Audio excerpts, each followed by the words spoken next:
On a typical American morning, alarms go off at 6 a.m., lights flick on, coffee brews, and another day begins in the life of a parent of a neurodivergent child in the United States. Between IEP forms to fill out, battles with insurers to authorize therapies, and the constant pressure of a society that prizes achievement above all, how do you stay sane? While you're toasting frozen waffles and trying to help your child get dressed for school, you're probably not thinking about Roman philosophers from 2,000 years ago, but you should be. Because what Seneca, Epictetus, and Marcus Aurelius said about facing adversity with dignity has never been more relevant than it is for an American family navigating autism or ADHD in the frantic 21st century. The American system, with its accelerated pace, its productivity grind, its endless bureaucratic hurdles, seems designed to test the patience of parents of neurodivergent children to the limit. The irony is that this same system that so often fails to accommodate your child also demands that you, as a parent, maintain an appearance of unshakable control. As Epictetus would say, it is not things themselves that disturb us, but the opinions we hold about them. When you're in an IEP meeting, hearing professionals speak about your child as if they were a list of deficits to be fixed, it isn't the meeting itself that generates anguish. It's the meaning you attach to it. And that meaning can be transformed. American culture has a paradoxical relationship with neurodivergence. On one hand, it celebrates innovation, creativity, and out-of-the-box thinking, qualities often associated with neurodivergent minds. On the other, it imposes rigid social behavior standards, inflexible expectations of success, and an educational structure that can feel engineered to penalize those who think differently. In this contradictory terrain, Stoicism offers not just comfort, but practical strategies. As Marcus Aurelius explained, you have power over your mind, not outside events. Realize this, and you will find strength. This wisdom rings especially true when you're dealing with a school system that doesn't understand your child, or with judgmental stares at target during a sensory meltdown. What I'm proposing today is not abstract theory, but concrete practices tailored to the American context, to the particular battles you face in grocery aisles, school meetings, medical waiting rooms, and negotiations with insurance. Stoicism not as an academic philosophy, but as a manual for survival and flourishing. Carl Jung would remind us that what most challenges us in our culture often mirrors our own unresolved inner conflicts. The American obsession with productivity, efficiency, and conformity, which makes neurodivergence so challenging, is also an invitation to examine our values. What truly matters? Academic performance, or emotional well-being, other people's approval, or personal integrity? As the American analyst James Hillman observed, pathology lies in the culture as much as in the individual. Perhaps the real task is not to fix your child to fit the American system, but to use Stoic wisdom to navigate and maybe even transform that system while protecting your child's precious uniqueness. Over the next 7 practices, we'll explore how ancient wisdom can be applied to the modern challenges you face as an American parent. From handling the morning rush to navigating the healthcare maze, Stoicism offers not only consolation, but clarity. Before we begin our journey through the 7 topics, I'd ask you to do 3 things. First, subscribe to this channel for more on applying Stoic philosophy to the specific challenges of raising neurodivergent children in modern America. Second, share this video with other parents fighting the same system. As Seneca said, "No one can live happily who looks only to himself and turns everything to his own advantage. You must live for another if you would live for yourself." Third, in the comments below, tell us which of the 7 topics resonates most with your current struggles. Your comment may help another parent feel less alone. The Stoic Morning Reset, a 5-minute practice before the day begins. The sun is barely up. The house is quiet. Perhaps your body's already awake. Many of us after 60 know the feeling of waking before the alarm. In this stillness, before the phone lights up with family requests, before your neurodivergent grandchild arrives for the day you'll spend together, there is a precious opportunity. This moment, this small window between waking and the day's responsibilities, is exactly when the first Stoic practice should begin. What I call the Stoic Morning Reset is not a luxury for those of us who have walked many decades. It's an anchor of wisdom in a world that seems to change too fast. Marcus Aurelius, writing his reflections in the mature years of his rule, began each morning with a similar practice. For us, grandparents and seasoned caregivers of neurodivergent children, this morning ritual gains special meaning. It is a chance to bring decades of life wisdom to the challenge at hand. The practice is simple and respects our physical limits. Take 5 minutes before the first sip of coffee to sit in your favorite chair and breathe with awareness. As Epictetus would say, no person is free who is not master of himself. This centering moment is your right after decades of meeting others' needs. The specific method I recommend for those of us with much experience is what I call 5 to 3 1. 5 slow, deep breaths respecting your body's natural rhythm. 3 specific intentions for the day, not tasks, but qualities, patience, understanding, wisdom. 1. Stoic phrase to repeat when challenges arise.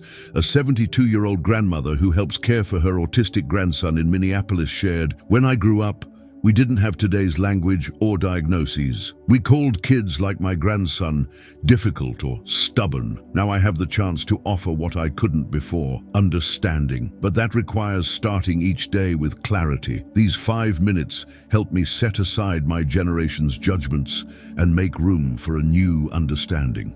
In Jungian psychology, this morning moment is an encounter with the shadow, parts of ourselves we've pushed down over a lifetime. For many in our generation, showing vulnerability or admitting limits was seen as weakness. This silence allows us to recognize humbly that despite our experience, we're still learning about neurodivergence. Musonius Rufus taught that experience without reflection is just time passing. Our generation has something precious to offer, decades of experience. But without this daily moment of reflection, we risk applying old solutions to new challenges. Neurodivergence may not have been well understood when we raised our children, but now we have the chance to bring mature wisdom to this new frontier. A technique I especially recommend for those of us who've weathered many storms is the capacity inventory. During your reset, honestly name the energy you have for the day. Like older athletes who learn to train smarter, not harder, we must allocate our energy wisely when supporting neurodivergent children. As Seneca put it, it is not that we have a short time to live, but that we waste much of it. In the Buddhist tradition, this practice resonates with equanimity, serenity born not of avoiding difficulty, but of meeting it with balance. As many of us discover after 60, there is a certain peace in accepting what cannot be changed. Our neurodivergent grandchildren do not need to be fixed, they need to be understood and accepted, something our long view equips us to offer. A 68-year-old grandfather helping to raise his granddaughter with ADHD adapted the practice. Every morning I look at her photo and remind myself she isn't trying to irritate me when she can't sit still at dinner.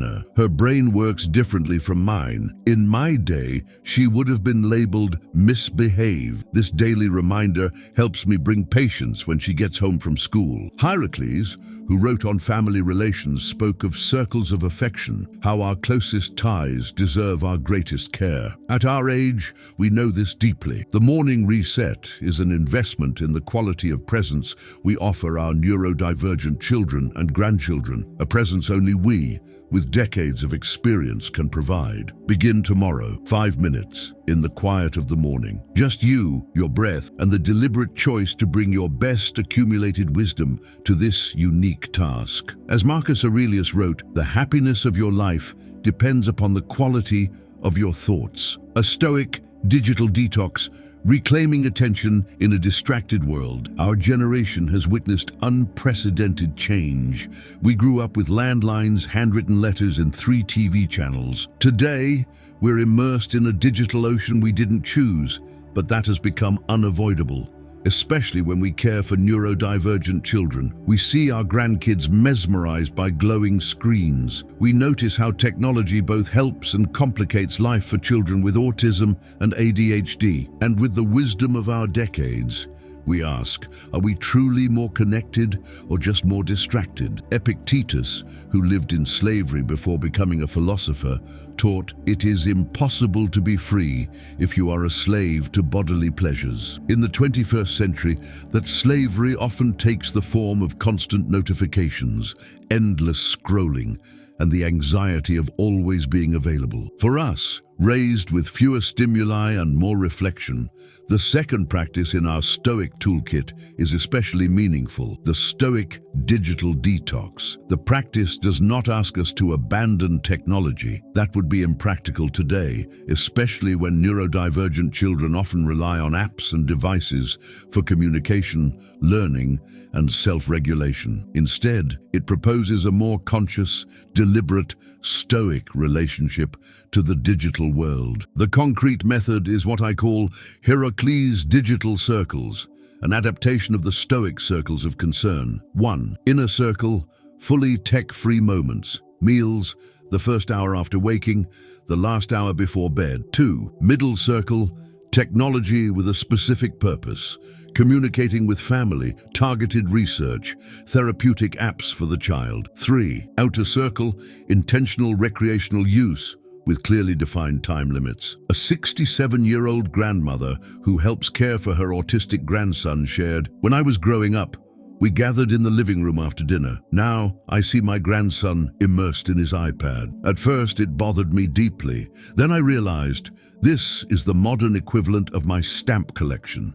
It's his way of ordering the world, finding patterns, feeling a sense of control. Now we set tech-free times, but also times when I learn about his digital world. That balance has brought peace to our relationship." Seneca warned in his letters, "To be everywhere is to be nowhere." For our generation, which learned to cultivate real presence rather than virtual presence, this wisdom resonates. How can we teach the value of mindful attention to children who have never known a world without constant notifications? In Jungian psychology, psychic inflation describes what happens when we over-identify with something outside ourselves. Status, a title, or in our era, our digital presence.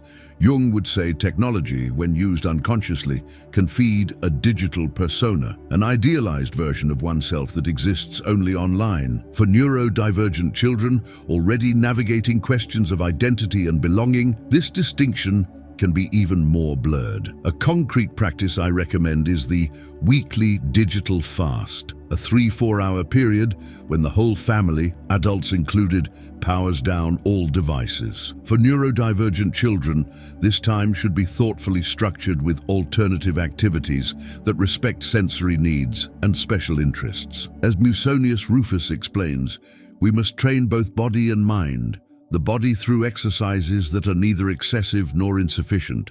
The mind through study that neither overwhelms nor leaves it idle. A 72-year-old grandfather who helps care for his granddaughter with ADHD adapted this practice. We established what we call analog Sundays. From 2 p.m. to 6 p.m., all devices go in a box. At first, my granddaughter resisted hard. Now, after a few months, she's the one who reminds us it's time. We discovered board games that fit her energy, and I get to share stories from my youth that surprisingly she loves hearing. In the Buddhist tradition, this digital loosening reflects vairagya, non-attachment. As Thich Nhat Hanh teaches, freedom is not possible without a certain degree of letting go. Those of us who have lived many decades know intuitively that life's real wealth rarely lives on screens. Writing to himself, Marcus Aurelius advised, "Waste no more time arguing about what a good person should be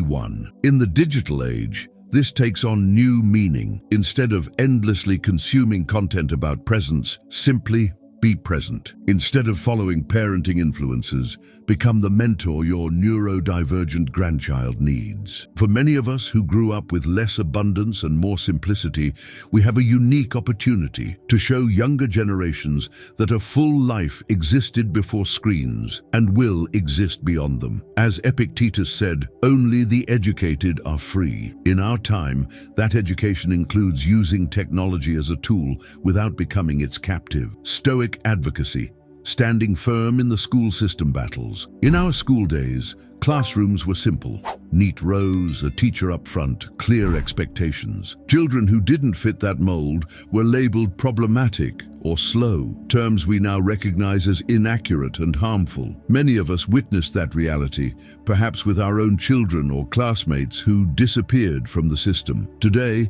as older grandparents and caregivers supporting neurodivergent children, we find ourselves in unfamiliar territory. IEPs, individualized education programs, 504 plans, sensory accommodations, assistive technology, a new vocabulary for rights that didn't exist in our youth. The third practice in our Stoic toolkit, Stoic Advocacy, is not only about navigating this complex system, but doing so with the virtue and dignity that only decades of life experience can provide. Epictetus, well acquainted with injustice, taught, "It's not what happens to you, but how you react that matters." When we face a school system that often resists accommodating neurodivergent children, our response, measured, resolute, principled, can make all the difference. The specific approach I recommend is the 3 virtues method, a way to enter school meetings, talk with teachers, and negotiate with administrators that embodies core Stoic virtues. 1. Wisdom. Sophia. Prepare thoroughly with facts, research, and detailed observations about the child's specific support needs. Our generation excels at meticulous preparation. 2. Courage. Andrea, state needs clearly and firmly, neither aggressive nor submissive. Years have taught us that tone matters as much as words. 3. Justice, dikaiosune. Seek not only what benefits your grandchild, but what would be fair for all children in the same situation. Our long view helps us see the bigger picture. A 70-year-old grandmother, retired after 40 years as a secretary, shared, "When I started joining my daughter's IEP meetings for my autistic grandson, I was intimidated by the jargon, but I soon realized that decades of working with documents and contracts gave me an edge. Now, I keep a tidy notebook with every detail, every promise the school made. When they say, 'We can't do that,' I calmly reply, 'On page 3 of our last meeting notes, you indicated it would be possible. Can we revisit that?' My daughter says I'm her secret weapon.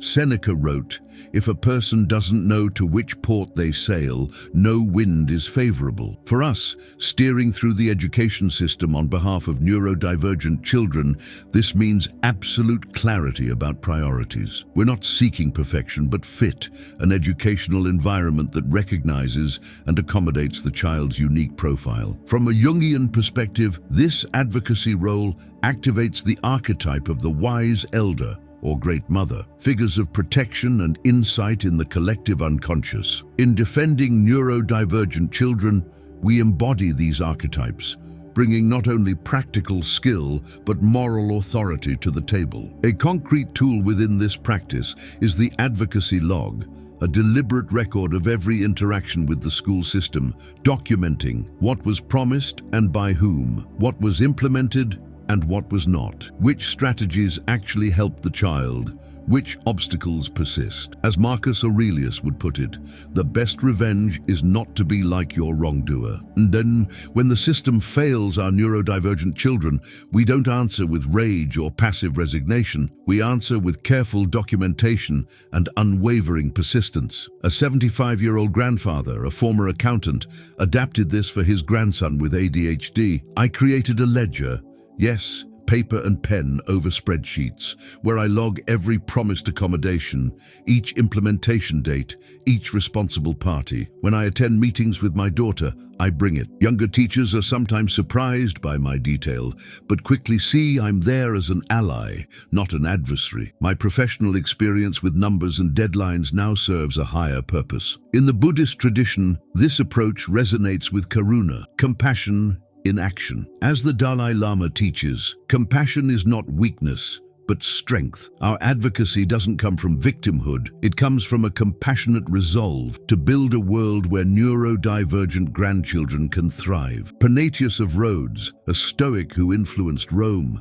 emphasized fulfilling our social roles with excellence. In later life, we take on a new role, not just grandparents or caregivers, but informed, persistent, strategic advocates. As Cicero, shaped by Stoicism, said, "The authority of years is the noblest crown." Our generation lived through sweeping social change. Many of us marched for civil rights, witnessed the struggle for gender equality, saw society evolve. Now we are positioned to help lead another essential shift, embracing neurodivergence not as deficit, but as natural human diversity. Begin today. Organize your records. Prepare for each meeting as you would for an important professional commitment. And remember Epictetus, circumstances don't make the person, they reveal the person to themselves. In this new season of life, standing up for neurodivergent children, you may discover the advocate you were always meant to be. The Inner Citadel, creating emotional safety in a culture of comparison.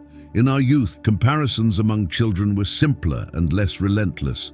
There were no social networks documenting every achievement, no standardized tests from kindergarten onward, no school or student rankings. Our generation grew up in a world where development unfolded at its own pace, without today's unforgiving scrutiny. Now, as older grandparents and caregivers, we watch with concern the pressure placed on neurodivergent children. We see our grandchildren with autism or ADHD constantly measured against standards never designed for them. We see the hurt in their eyes when they notice they're different from peers. Here is where our fourth Stoic practice becomes vital, building what Marcus Aurelius called the Inner Citadel, a sanctuary of emotional safety amid the storm of constant comparison. Marcus wrote, "Retire into yourself. The rational person can find contentment within and need not seek it outside." Having lived long enough to see through the shallowness of social comparison, we can pass this gift on. The specific practice I propose is the safe refuge ritual, the intentional creation of a physical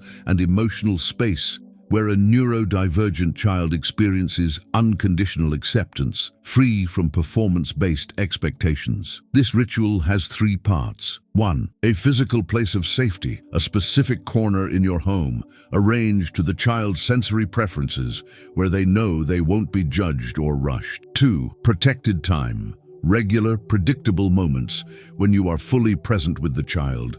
No schedules, no agendas, simply being together. 3. A language of intrinsic worth, words and phrases that deliberately affirm the child for who they are, not for what they do or achieve. A 73-year-old grandmother of an autistic boy shared, "I grew up in a family where a person's value was measured by productivity. What did you do today?" was the constant question. With my grandson, I created what we call Grandpa's Nook, an old armchair in the corner of my apartment with textures and lights he loves. When he visits, he knows he can go there whenever the world is too much. There, I never ask what he achieved or learned. Instead, I say, "How is your heart today?"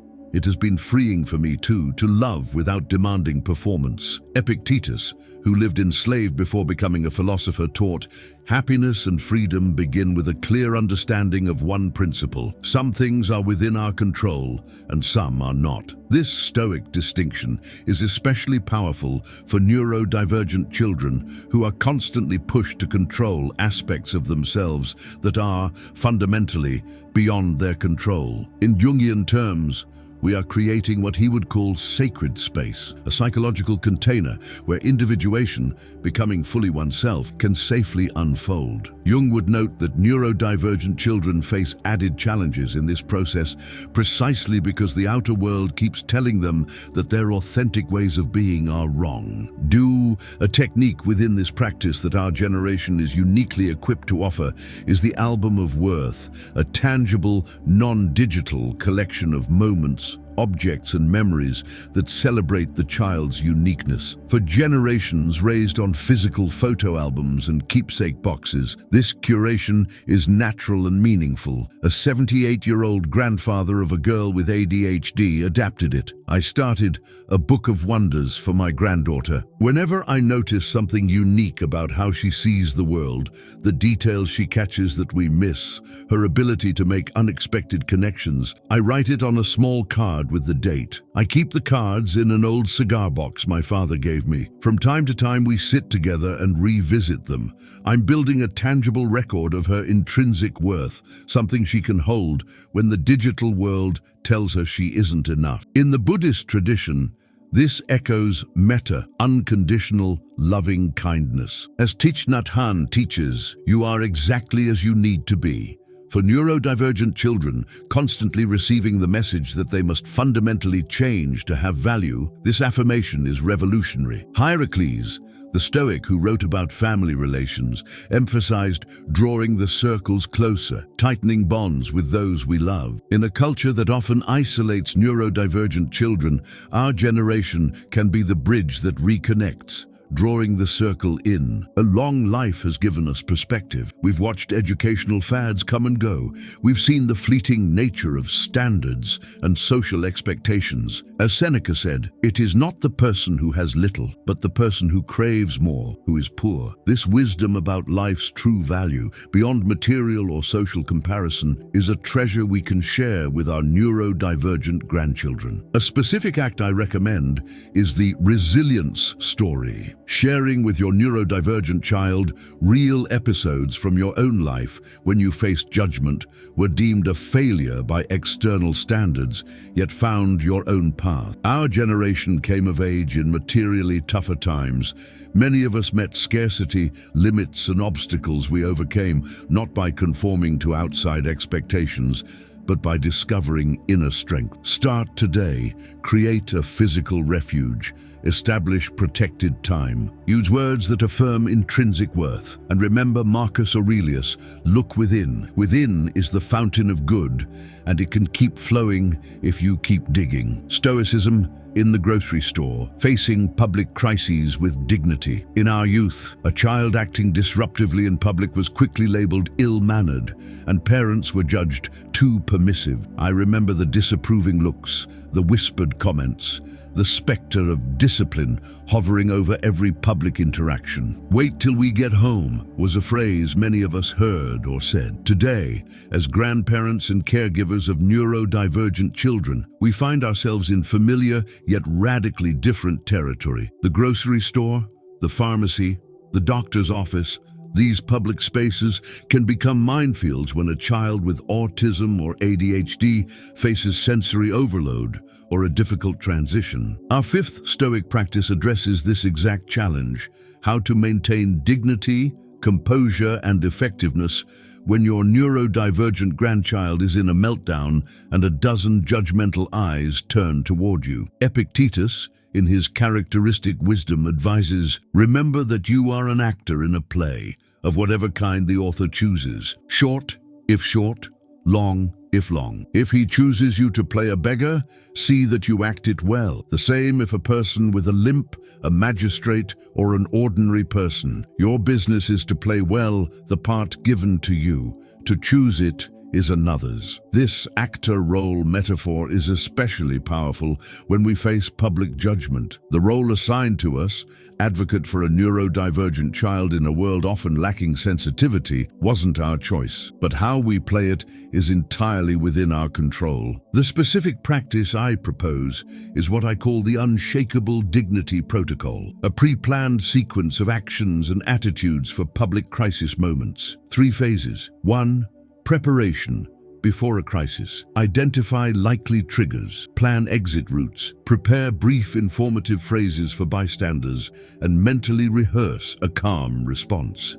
2. Action during the crisis. Prioritize the child's safety and comfort over public opinion, implement previously practiced calming techniques, and keep your eye contact and voice tone steady. 3. Recovery. After the crisis, honor the child's experience without shame or criticism, reaffirm their worth, independent of behavior, and practice self-care to process your own emotions. A 65-year-old grandmother shared, "When I was young, public shame was the worst imaginable punishment. I grew up believing what other people think mattered above all. When my autistic grandson had his first big meltdown in the Walmart line, all those old fears rose up. Then I remembered Marcus Aurelius on not letting others' opinions define us. I held my grandson, ignored the stares, and we focused on getting through the moment together. I realized that at 65, I was finally free from the prison of other people's approval." Marcus Aurelius reminds us,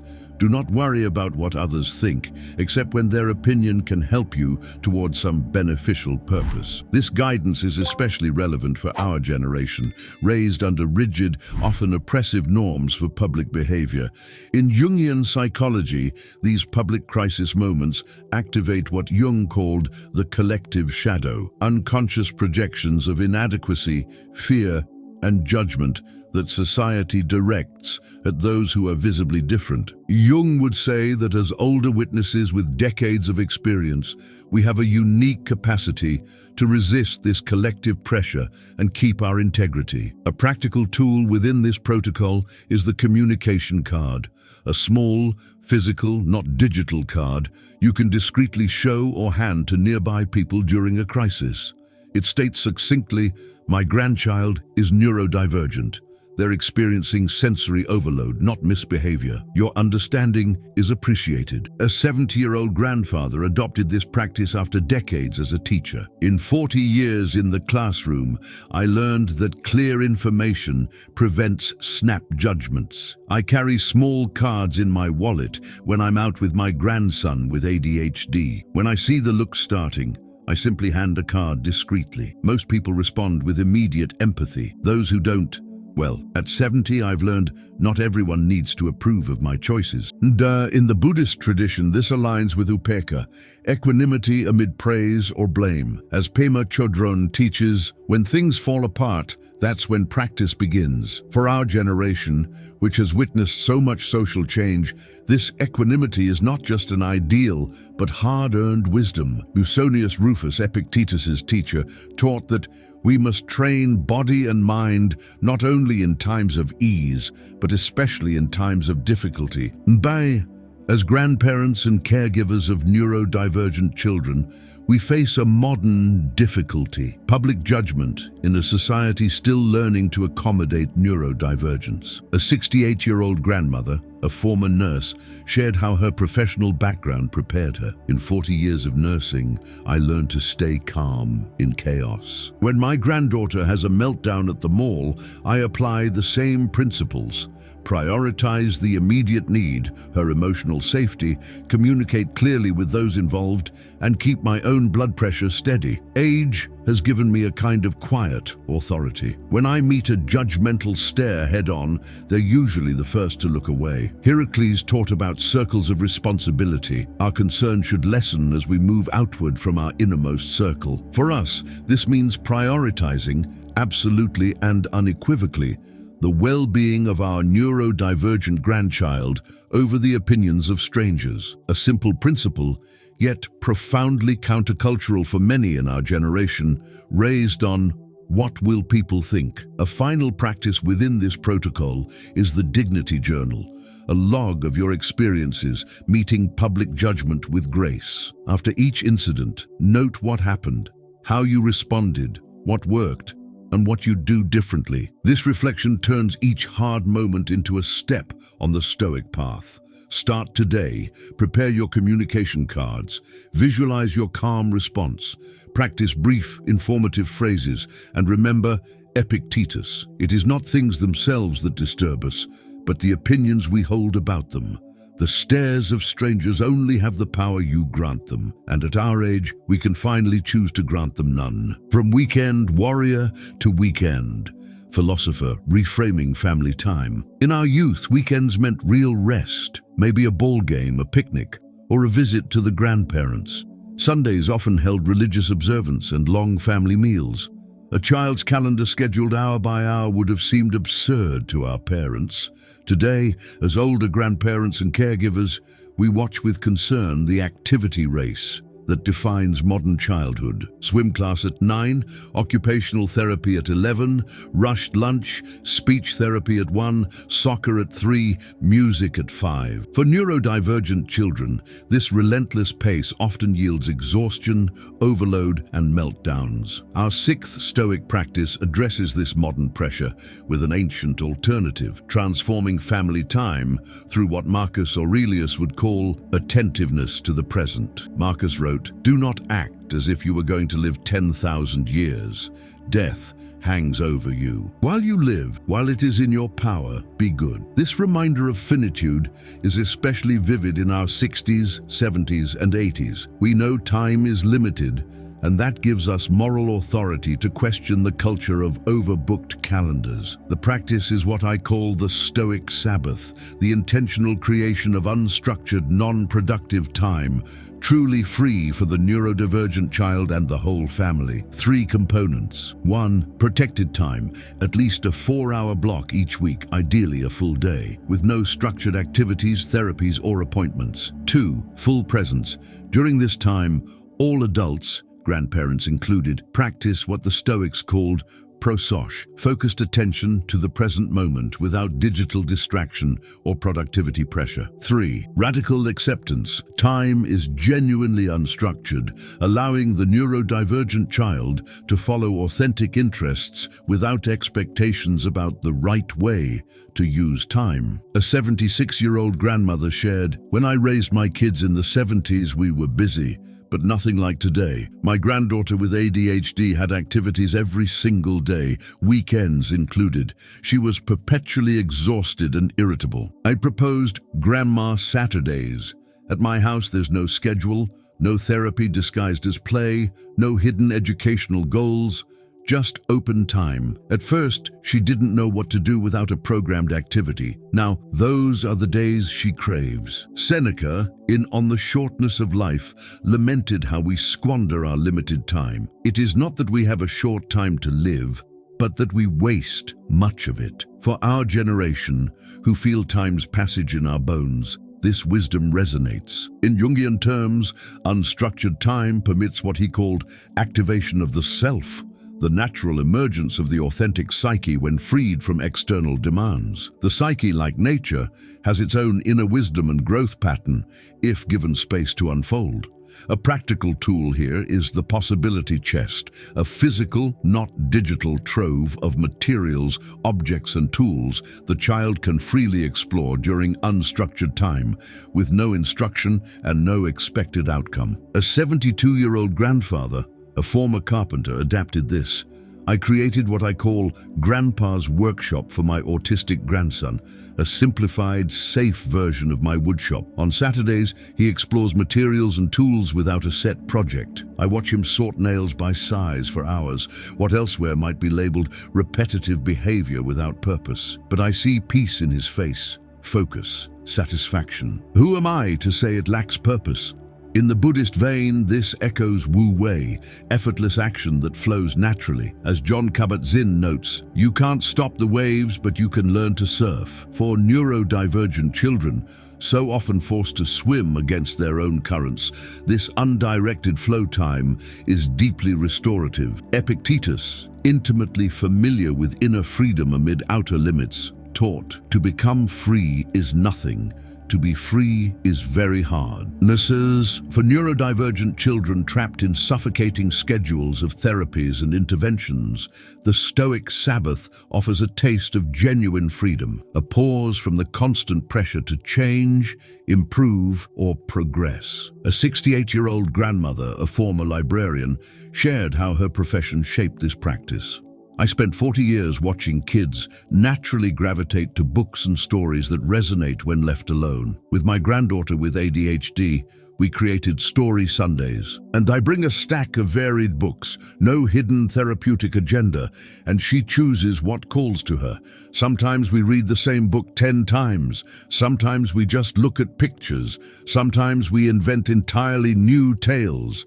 The only goal is the joy of story itself. Hierocles emphasized drawing the circles closer, tightening bonds with those we love. Unstructured time does exactly that, building connection beyond activities and touching something deeper. For many in our generation, who have watched society accelerate for decades, this return to simplicity is more than philosophy.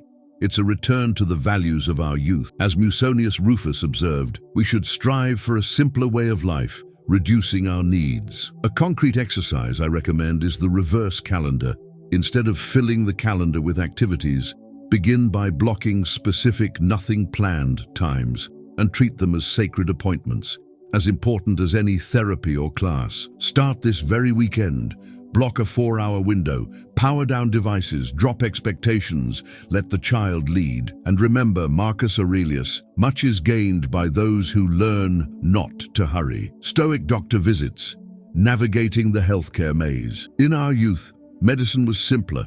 There was a family doctor who knew everyone by name, made house calls, and whose prescriptions rarely went beyond aspirin and rest. No triplicate insurance forms, prior authorizations, co-pays, or the need to see 5 specialists for a single diagnosis. Today, as older grandparents and caregivers supporting neurodivergent children, we find ourselves in a bewildering medical maze. Neurologists, psychiatrists, occupational therapists, speech-language pathologists, behavior analysts, nutritionists, each with a distinct lens, their own paperwork, and often conflicting recommendations. Our 7th and final Stoic practice meets this modern challenge with ancient wisdom: how to move through the US healthcare system with the dignity, clarity, and steadiness Epictetus called the appropriate attitude toward external events. Epictetus, who understood what it meant to be at the mercy of larger powers, taught, "Do not try to make events happen as you wish, but wish them to happen as they do, and your life will go well." Nowhere is this guidance more relevant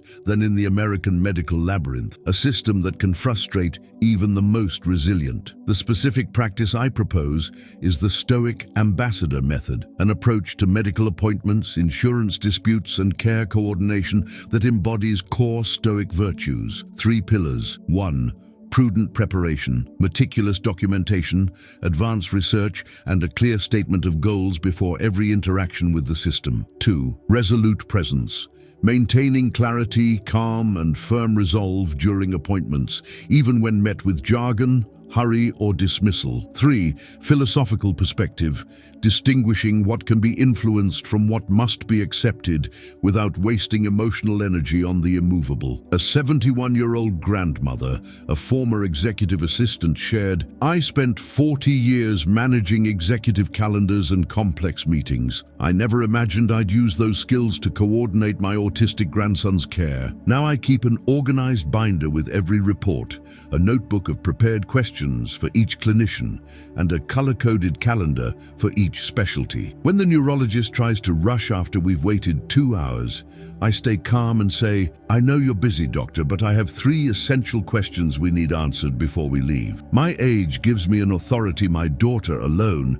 doesn't yet have." Marcus Aurelius reminds us, "You have power over your mind, not outside events. Realize this, and you will find strength." When we face insurance denials, months-long wait lists, or clinicians who minimize legitimate concerns, this Stoic distinction becomes vital. In Jungian terms, this role of medical ambassador activates what Jung called the wounded healer archetype, one who, having navigated health challenges over decades, gains wisdom to guide others. Jung wrote, "Only the wounded physician heals." As older grandparents and caregivers, our own experiences with the medical system, good and bad, grant us valuable perspective. A practical tool within this practice is the medical communication log, a system to document every healthcare interaction, including date, Time and duration of the appointment. Key points discussed.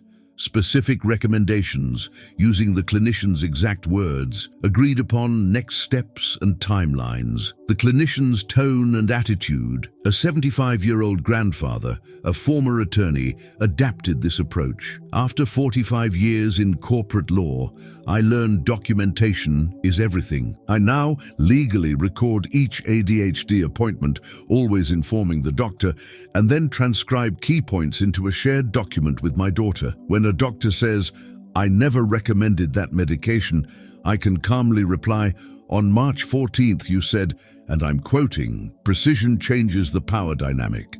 In the Buddhist tradition, this aligns with Varya, steadfast, energetic determination. As Pema Chodron teaches, the essence of determination is not mere persistence, but persistence with an attitude. To navigate U.S. healthcare on behalf of neurodivergent children, we need not only persistence, but dignified, clear-minded persistence. Seneca observed, "It is hard to bring people to a right understanding when error has already taken hold of their minds." This is particularly relevant when we meet clinicians with outdated or narrow views of neurodivergence. An 68-year-old grandmother, a former nurse, described how her professional background informs her approach. "After 40 years in nursing, I've seen the system from the inside. Most clinicians want to help, but are trapped in a broken system with too little time per patient. When I take my autistic granddaughter to appointments, I arrive with a one-page summary. Symptoms, observations, targeted questions. I speak their language. I understand their limits. And because of my age and experience, I can gently but firmly steer the visit back to her needs." Hierocles emphasized performing our different social roles with excellence. As older grandparents and caregivers, we've taken on a new role, wise intermediaries between complex systems and vulnerable children. Our life experience, including our own increasingly complicated medical interactions, gives us a unique, valuable vantage point. A practical exercise I recommend is the pre- and post-visit huddle, a brief but meaningful ritual before and after each medical interaction. Before the visit, take 10 minutes to center yourself, review priorities, and set your intention. Afterward, take another 10 to document, process emotions, and plan next steps. Another valuable tool is a care coordination board, a visual, physical, not digital map of all professionals involved, their relationships, and the issues each manages. For our generation, which values tangible organization and the big picture, this can transform chaos into a manageable overview. A 77-year-old grandmother adapted this after decades as a librarian. "I created a card file system for each doctor and therapy, color-coded and organized like an old library catalog. In the digital age, this may seem quaint, but it gives me a clear picture of who does what, when, and how their recommendations align or conflict. When clinicians ask about treatment history, I have immediate answers. My daughter jokes I'm the family's human Google for her son's healthcare. Start today. Organize your documentation.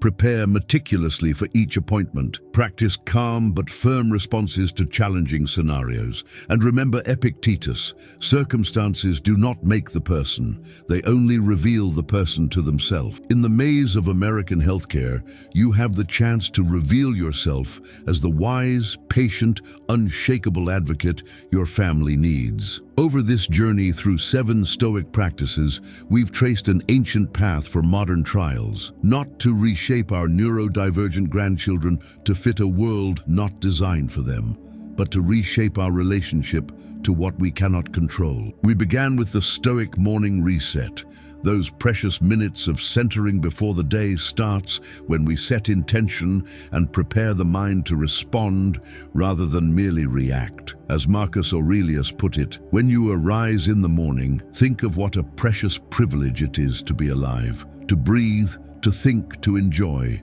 to love. We explored Stoic Digital Detox, setting healthy boundaries with the technology that has flooded our lives, restoring true presence in an age of perpetual distraction. Our generation, who remembers a world before screens, has a distinctive wisdom to offer here. Through Stoic Advocacy, we discovered how decades of professional and personal experience uniquely equip us to navigate complex school systems, standing up for our grandchildren with the blend of firmness and diplomacy that only maturity can sustain. With the practice of the Inner Citadel, we give neurodivergent children refuge from a culture of constant comparison, a space of unconditional acceptance that affirms intrinsic worth, independent of achievement. In Stoicism at the supermarket, we found strength to meet public judgment with dignity, freeing ourselves at last from the prison of others' approval that may have constrained us for decades. Transforming family time through the Stoic Sabbath, we questioned the modern cult of overbooked calendars, offering the gift of unstructured time, a luxury we may have known in childhood, but that's scarce for children now. And finally, in Stoic doctor visits, we applied decades of wisdom to the healthcare labyrinth, turning frustration into effective action. A common thread runs through each practice, the unique wisdom only a long life can grant. As Seneca wrote, "In our darkest moments we must focus to see the light." Many of us have lived through darkness, losses, trials, transitions, yet here we are. We survived. We learned, we grew. These 7 practices aren't surface techniques. They are expressions of deep wisdom, wisdom that we at 60, 70, or 80 have both the privilege and responsibility to share. Stoic philosophy, more than 2 millennia old, finds new power in experienced hands. Epictetus noted, "Hardships show what people are." The hardships of supporting neurodivergent children in a world still learning to accommodate them offer us the chance to show our best nature, patience, courage, perseverance, compassion. Perhaps the greatest gift we can offer our neurodivergent grandchildren isn't only time, resources, or advocacy, though all matter. It may be perspective, the ability to see beyond the immediate crisis, the diagnosis, the limits of the present, toward what Marcus Aurelius called the view from above. We grew up in a different era, one that, with all its flaws, may have been less obsessed with rankings and labels, more patient with varied developmental rhythms. We bring that historical perspective to the table, the living memory of a different pace, different values, different definitions of success. As Jung might say, we have become carriers of the living memory of the collective, bearers of ancestral wisdom in a time that desperately needs it. It's no accident we are here now with these particular grandchildren. There is purpose in our presence. As we close this journey through 7 Stoic practices,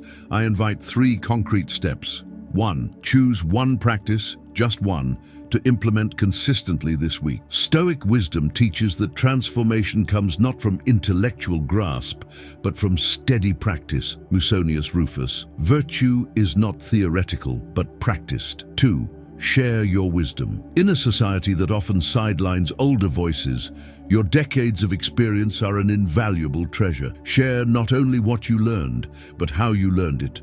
Lessons only time can teach. 3. Gather with other older grandparents and caregivers of neurodivergent children. There is special strength when those with similar life experience meet.